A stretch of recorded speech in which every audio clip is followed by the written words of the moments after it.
everyone, I am here with the YouTube Pagan challenge. This year it is an alphabetical type challenge where for the month of January we are doing the letters A and B.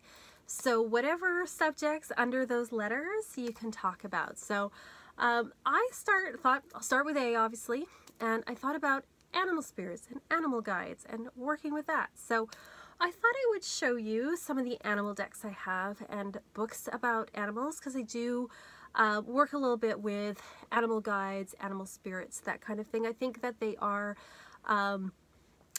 people really enjoy them, and it's very relatable because, you know, a lot of us love animals and we see them in our environment, or we have them as pets and we relate to them and it's part of nature. And it's just, I think it's very human. Like for, you know, eons, people have looked at animals for either divining the future, like seeing what's happening with the weather or what kind of energies they need in their life, and then also just reacting to them around them and seeing how they behave. And it's natural for us to look at that and to form some kind of spiritual ideas about it. And then I think it's also too, with having like an animal guide or guides, it gives us advice about how to react in the world. So I love working with animal guides. I do an animal reading on my shop. I have a 12-month animal reading. It's with the Druid Animal Oracle, which is my favorite animal oracle deck. And it helps you to know what energies to work with for the coming year for each month. I do this reading for myself at the beginning of every year to know what animal energy to work with. For example, the month of January, I have the bee. And so the bee is all about working as part of a community and celebrating the cycles of life. So it tells me, hey, here's something to focus on for January. So it's a beautiful, beautiful deck, and it is my favorite for sure out of all my animal decks. I've had it for years and years, and I love it. So this is a really cool deck if you can get your hands on it, and the artwork is just, it's beautiful. Also, if you're working with sort of Celtic type energy, working with Celtic mythology or Druidism, I recommend this deck because it has, this is all based on sort of like Celtic type mythology and Druidism.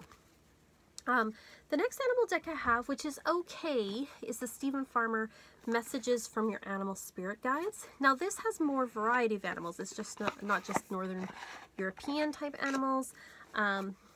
You've got the seagull. I mean, who knew the seagull was sacred? But I mean, all animals are sacred.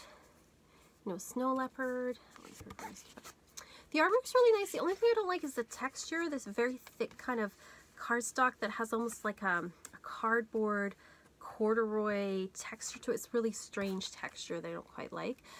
The words on the bottom too, I kind of don't really care for, but I don't mind this deck, and I have worked with it, so it is all right. I do like that it has, you know, animals from all over the world, so that's a plus on that particular deck.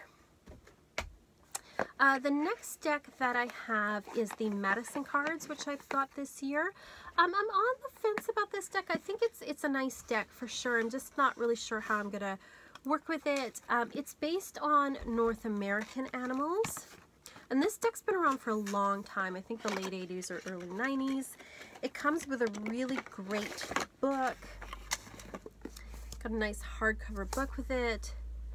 It's got lots of info. You know, each animal has, you know, 2 or 3 pages on it, which is really great. And you know, I live in North America, so you know, a lot of these animals are around me. Maybe not alligator where I live, but you know, most of these animals are around me. So the back of the deck is sort of cheesy, but you got to remember the time this deck was made too. Do like the front though. Again, not really sure how I'm going to be working with this year, but I do like this deck, and I do like that there's blank cards that you can write stuff on, and I wrote cat there, but it got smudged off. I'll have to find a better way, and I'll put a little picture in the circle, but I do like they provide you some blank cards so you can write in animals that are important to you. So it's a good little deck that way. I think it's kind of an interesting system. It's been around for a long time, and I know a lot of people really enjoy working with this deck. There's lots of animal decks out there. I think, you know, you got to find the one that works for you, and you might want to find one that's maybe more focused on animals in your area. Like if you're in Australia, you might want one that has more Australian animals in it. It really, you know, kind of depends, because then when you see an animal, you might want to look it up and say, hey, what's the message here? Especially if it's an animal you don't usually see. I find I even just Google like symbolism of, for example, like one day I saw a muskrat, and I like rarely see muskrats, so I looked up what it meant. Or I saw a badger, I looked up what that meant. I also have some good reference books as well. My favorite animal reference book is Animal Speak. It's a classic. It is by Ted Andrews. It is an amazing book for learning about animal spirits. He divides it by birds, mammals. I think there's bugs in here too. Like, yeah. So he's got them by category, and each one, like, you know, like dolphin has all of this, and elephant, you know, has all of that. My main, like my animal totem is the fox, and there's a huge thing on the fox. It is a fairly common animal totem to have.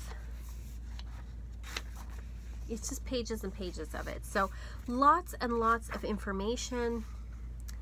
And he's got all sorts. It's not just, you know, North American animals or European animals in here.